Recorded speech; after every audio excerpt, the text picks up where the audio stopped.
Doutor José Paulino, ex-delegado de Polícia Civil de Uberaba, hoje advogado atuante em Uberaba. Que prazer recebê-lo aqui na nossa TV Câmara, no programa Seu Direito. Prazer é nosso. A importância de você ter me convidado me coloca no mais grau da minha vaidade pessoal, porque sei que não sou merecedor dela e que muitos poderiam estar aqui. De qualquer sorte, o que eu puder contribuir para este programa, estou às suas ordens. Típico de grandes, né? Típico de grandes essa humildade toda. Doutor, eu começo a falar com o senhor sobre o assunto mais palpitante da atualidade. Já houve tempos em que a sociedade clamava pela saúde, era o maior problema, né? Ou a deficiência do setor de saúde, mas hoje a segurança, ela está batendo qualquer recorde de reclamação, de preocupação de cidadão, de famílias do bem, que nós sabemos, temos melhores, mais pessoas boas que pessoas ruins. Que avaliação que o senhor faz desse quadro como um homem, embora hoje aposentado, mas que durante tantos anos da sua vida militou aí na segurança pública e hoje ainda atua na operação do direito? Bom, infelizmente eu terei que concordar com as suas observações. E não vejo solução a curto prazo, porque se a segurança que hoje clama, não só hoje até está em reclamos maiores, ainda não foi aplicada a ela a atenção política devida, porque a violência é o desrespeito de um semelhante em relação ao seu semelhante, e isso, a base disso é a educação. E a educação você não constrói ela numa semana, um mês, é preciso aplicar sobre a educação. Ou tem se falado muito, mas não tem se discutido que educação que nós queremos. Porque quando fala em educação é para pensar em construção de escola, claro que isso é importante, mas é preciso que o Estado abrace essa causa e a longo prazo. É um resultado para, no mínimo, daqui a 2 gerações. Mas enquanto isso? Enquanto isso está entregue, o Estado dispõe dos seus mecanismos que também não tem respondido em razão da demanda, que é o mecanismo de segurança pública ofertado pelo Estado, da justiça criminal para enfrentar os infratores da lei. Dentro da área de segurança pública está uma divisão, uma polícia que tenta prevenir, tem se conseguido com muito pouco, porque a demanda é muita, e uma outra que é a polícia repressiva, que trabalha nas investigações, cujo saldo também aí de apuração, dependendo da infração, não é lá muito elevado. Para as pessoas entenderem, a polícia preventiva, o policiamento preventivo cabe à polícia militar e ao repressivo, à polícia civil, a quem cabe investigar e dar uma resposta à sociedade e um encaminhamento ao judiciário. Encaminhamento ao judiciário. Por enquanto está nesse patamar. Agora, nós não podemos ficar nisso aqui, tem que melhorar essas condições, é claro, evidentemente, porque se você for construir uma faculdade em 3 esquinas, uma se reserva para a cadeia. Nós não podemos ter essa ilusão de que vamos ver na sociedade que não vai haver infratores. Aonde há ser humano, há equívocos. E o que é pior, os nossos infratores e essa violência toda está tendo exemplos magníficos da alta cúpula do país.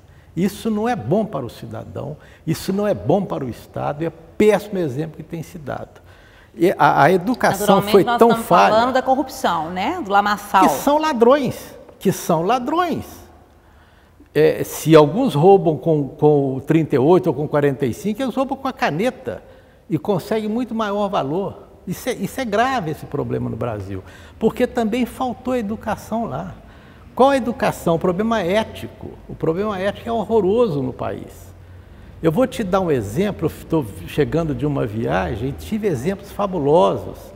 Não adianta falar que você foi num país que tem 4.000 anos de existência, não. Eu só vi pessoas lá de abaixo de 100 anos andando na rua. O que tem de muitos anos lá são prédios que não falam nada. A história, né? São prédios que não falam nada, dão apenas a informação para os estudiosos, assim como nós temos a nossa geografia, a nossa paleontologia. Assim tem. Então, o povo que anda lá nas ruas, eles têm a idade do brasileiro, eles não são diferentes do brasileiro, mas a educação ética deles dá 1000 anos na nossa frente. Então, para te citar um exemplo, Nós estamos falando exatamente de onde? Eu estive na Europa, e estive em vários países da Europa, né? E cheguei agora recentemente de Madrid, né? Estive em 5 cidades da Espanha.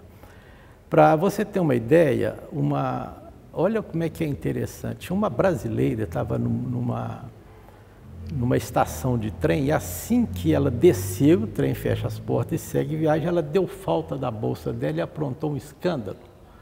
Apavorada, porque dentro da bolsa estava documentação, passaporte, dinheiro e fez aquele escândalo. E a intimidade da pessoa, né? E aproximou-se então guarda, um vigilante, não sei como é que seria esse funcionário, e perguntou para ela estava lá com uma pessoa que traduzia, perguntou para ela o que havia feito. Ela falou, minha bolsa foi no trem. Ela falou assim, calma minha senhora, o trem volta.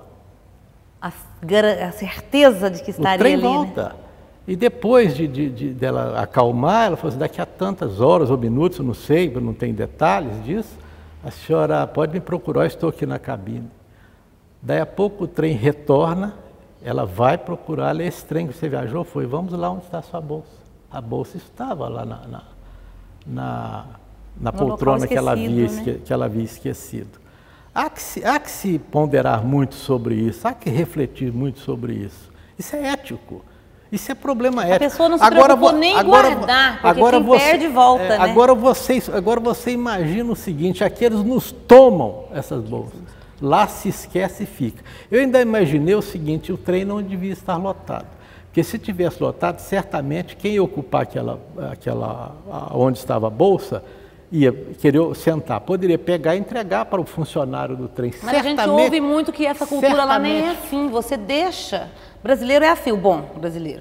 Ele pega, entrega nos correios... Ele tem medo de deixar ali, não vou pegar. Mas né? Geralmente a gente ouve muito esses relatos, onde está, fica. É possível que a pessoa tenha sentado, segurado e devolvido onde ficou. Por quê? Quem perde, busca onde deixou, onde esqueceu. Exatamente. Nós estamos muito longe disso. E também tive uma experiência pessoal no Museu do Louvre, eu havia esquecido uma máquina fotográfica e já estava longe, né? E depois chegou lá, deu falta da máquina, e tinha lá 5 e tantas mil fotos batidas, a gente ficou extremamente chateado. Mas uma semana depois voltamos a Paris e fomos ao Louvre. Uma semana depois. Uma semana depois, tem lá o setor de achados e perdidos, eles só, porque eu não tinha nota oficial, não tinha coisa nenhuma da máquina, e sequer lembrava também detalhes. Claro. Ele só me perguntou alguma coisa e tinha uma pessoa do meu lado, né? Ele pegou a máquina, abriu a máquina, viu a imagem, viu a pessoa do meu lado, que ela é sua, minha cunhada. Então a sua máquina é essa. Aqui no aeroporto de Confins e Belo, perdi um óculos de grau, esqueci em cima na entrada de um balcão, esse óculos de grau. Cheguei em Uberaba, dei falta, liguei lá umas 2 ou 3 vezes, óculos de grau. Então, isso é questão ética. Estou dizendo isso para falar sobre a segurança, o que é uma questão ética da violência contra os bens das pessoas e contra a integridade física da pessoa, contra a intimidade da pessoa. Não estou dizendo que lá não ocorra essas coisas, eventualmente sim, aqui não, aqui está virando o geral. E o que precisa do banho ético? A nossa ministra Carmen Lúcia, mineira, professora da PUC de Belo Horizonte, né, foi procuradora do Estado no governo Itamar Franco, ministra hoje do Supremo Tribunal Federal, fez uma declaração que é estarrecedora, né? Fácil de gravar, é bom que se lembre, que os homens de bem nesse país terão que ter a ousadia dos canalhas. Vamos repetir, mas olhando ali naquela câmera, doutor. São palavras da ministra Carmen Lúcia, não é bem exatamente o vocábulo dela, né? Mas é isso. Os homens de bem desse país há que ter a ousadia dos canalhas. Eu encerro o primeiro bloco com essa mensagem da ministra Carmen Lúcia.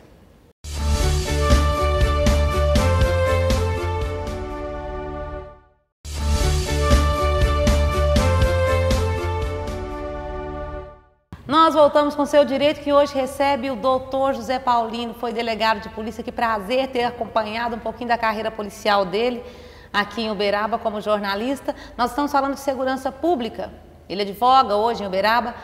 Nós falávamos sobre educação, doutor.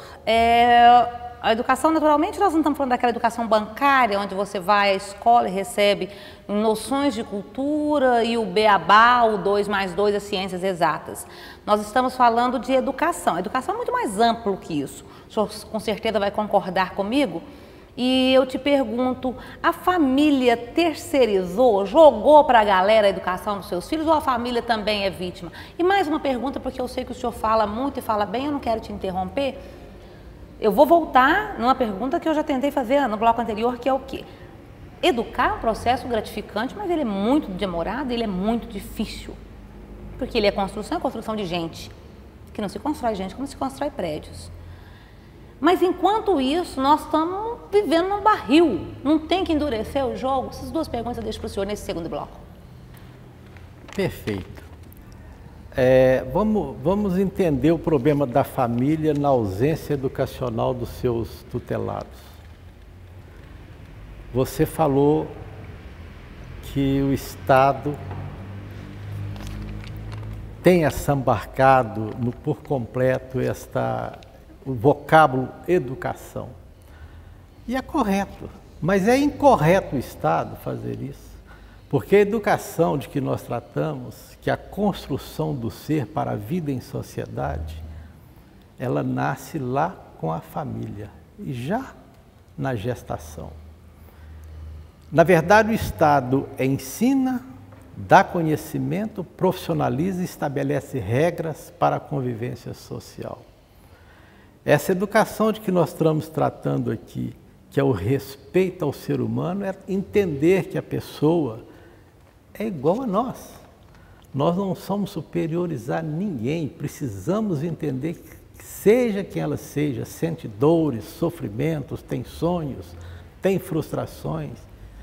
Isso é comum a todas as pessoas.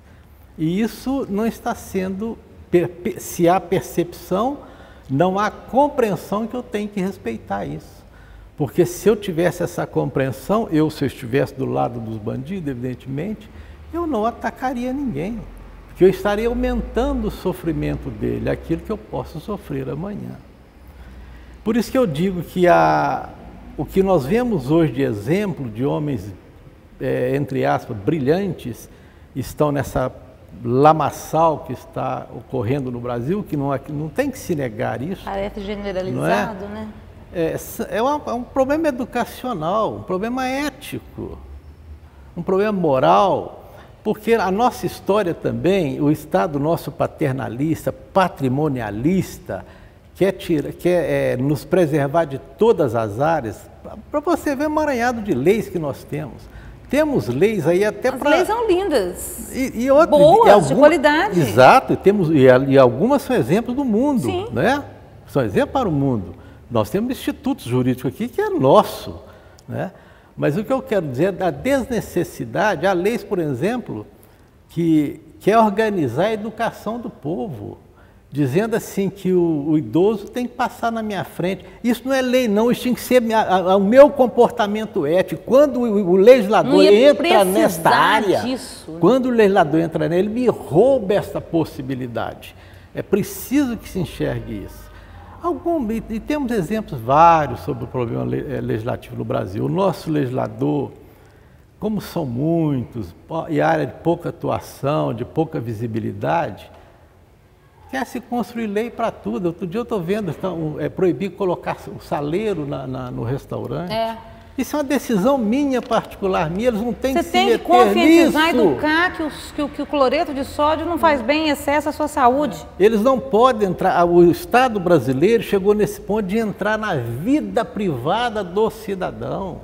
Isso é muito ruim. Controle estatal sobre a vida humana. Quer legislar sobre tudo e sobre todo, não legisla naquilo que é da sua obrigação, que é fundamental para o Estado. Isso fere um pouco o conceito de democracia, né? Onde é o controle mínimo do Estado, não é isso? O Estado minimalista. Minimalista. Não é? Agora, nós temos, lamentavelmente, eu não sei se posso generalizar, não, mas a nossa tendência é despótica. A nossa tendência é ser imperador. A nossa tendência é dominar. Então, quando você assume determinado cargo, você quer impor a sua condição e vencer a todo custo. E saia de baixo a oposição, senão eu te atropelo. E a outra pergunta que eu fiz para o senhor é com relação a essa, bom, com tanta, entre aspas, perdição, esse tempo para a construção de uma sociedade ideal, de convivência. O que nós vamos fazer com esse caldeirão do inferno que se transformou a sociedade diante da violência, da droga, do crime organizado, inclusive a gente começa a assistir o direito primitivo, né? O olho por olho, dente por dente. Até educar esse povo, doutor, o que a gente faz? Tranca em casa?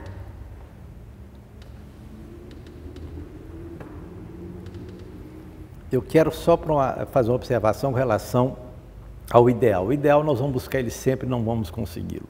Se Deus quiser, né? Porque claro, a gente tem que procurar porque sempre. Senão você termina a sua tarefa. Perde o sentido da vida. Você termina a sua tarefa humana.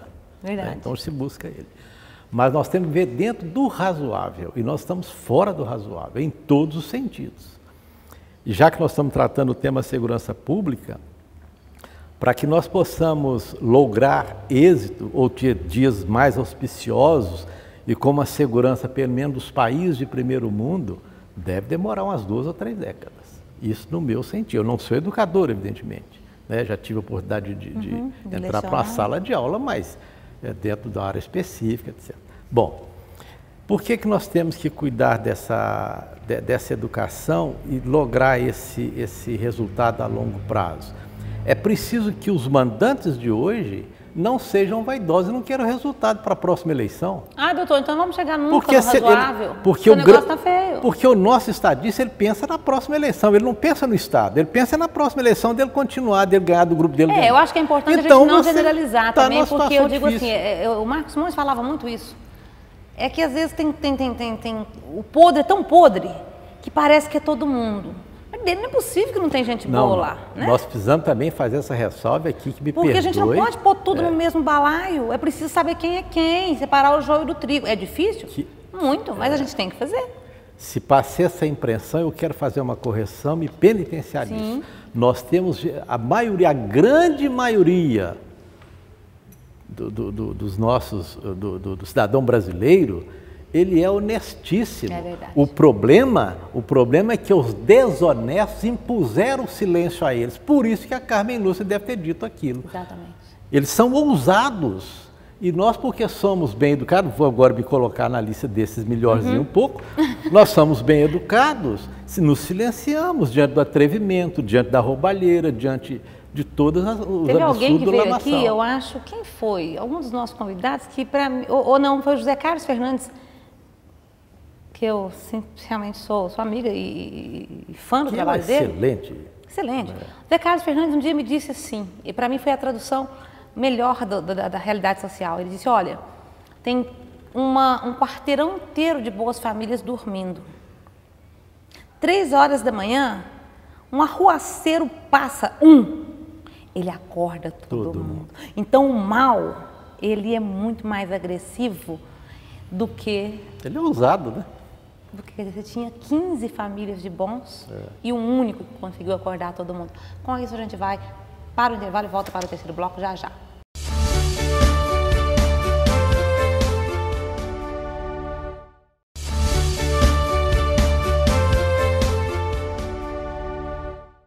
Tá bom o papo com o doutor Zé Paulino, né? Tranquilo, sereno, didático e entende pra caramba do que tá falando. Você sabe, toda sexta-feira aqui no seu canal 61.3 e você pode falar conosco pelo seu direito @câmarauberaba.mg.gov.br. Você que quer ver de novo a participação do Dr. Zé Paulino, tem jeito.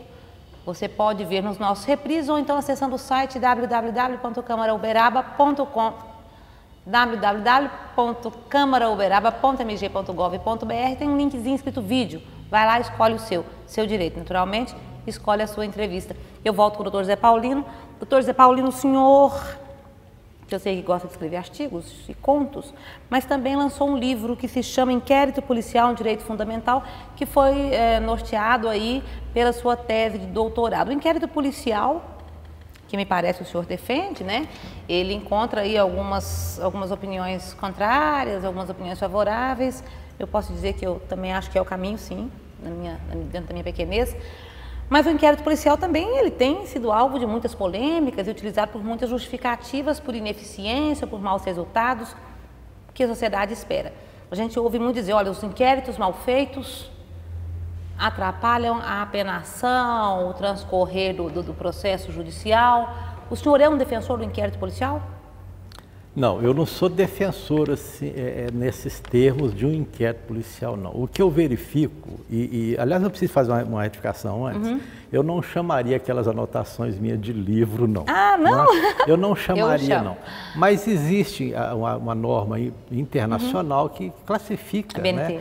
Eram pequenas anotações que eu fiz e estava lá solta, eu queria guardar como a recordação até da minha atividade, por isso eu nada melhor encadernar e dar para alguns amigos, alguns foram lá e compraram também. Né? É um livro de edição limitada, aí não é um negócio errado. Mas aí é o seguinte, o que eu queria é fazer a justificativa, né?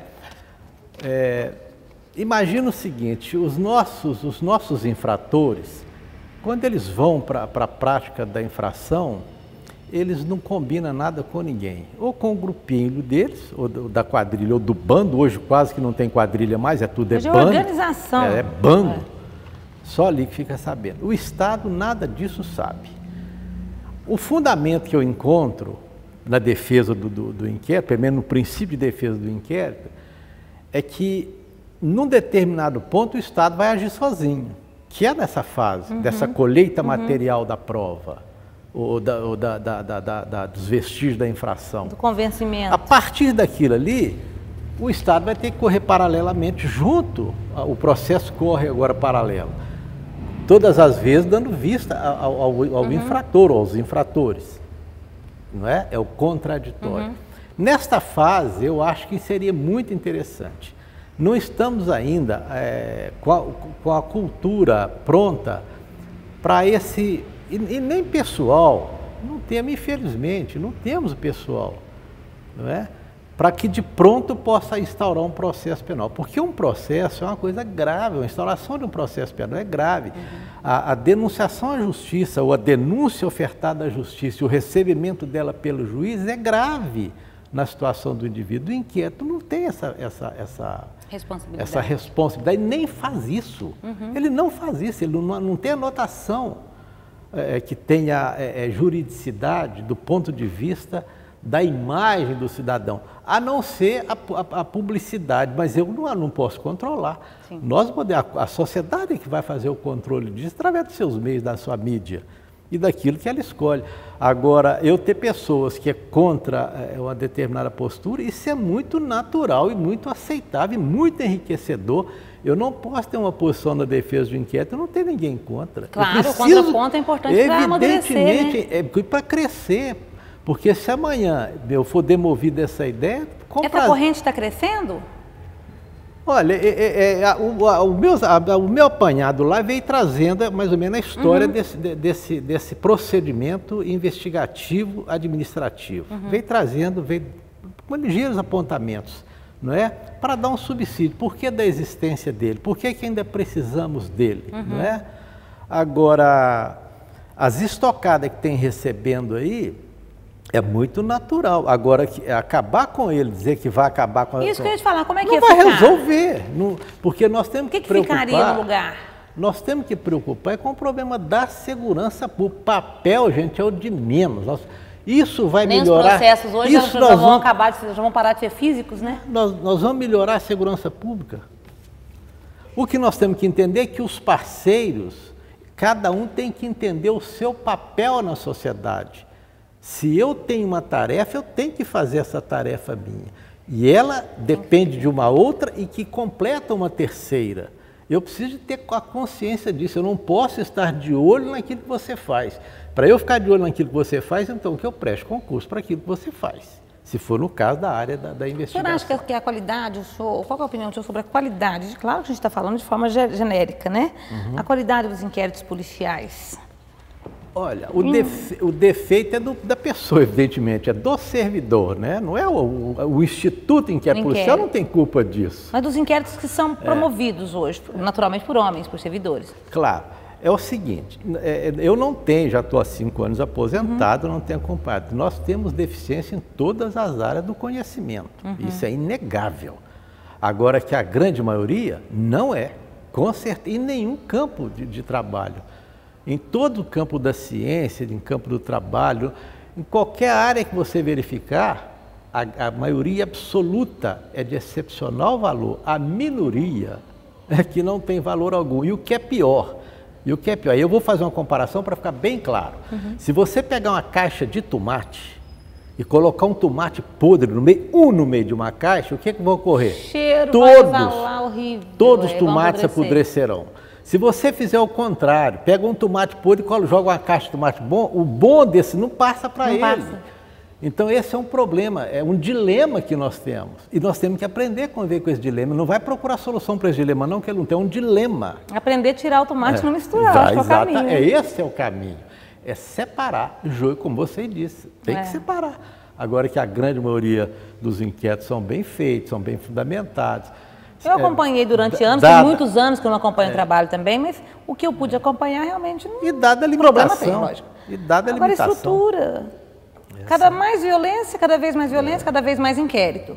Cada vez mais cobrança, cada vez menos delegados, escrivães, viaturas, armas... E hoje demanda tecnologia, né?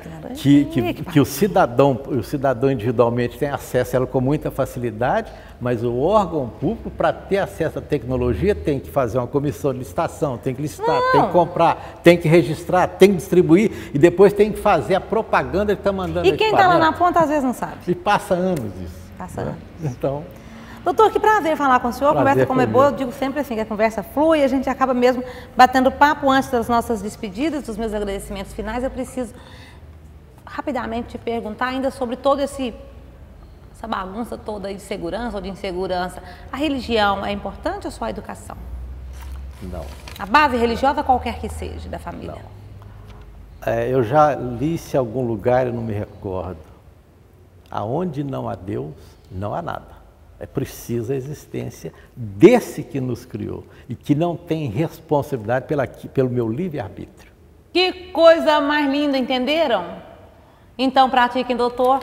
Tá. Resta a mim agradecer a sua disponibilidade, a sua presença, cumprimentá-lo pelas suas ideias, pelo seu comportamento, pela sua história. Muito prazer em recebê-lo. Muito obrigado e agradeço também aos câmeras por ter a paciência de estar me filmando aqui.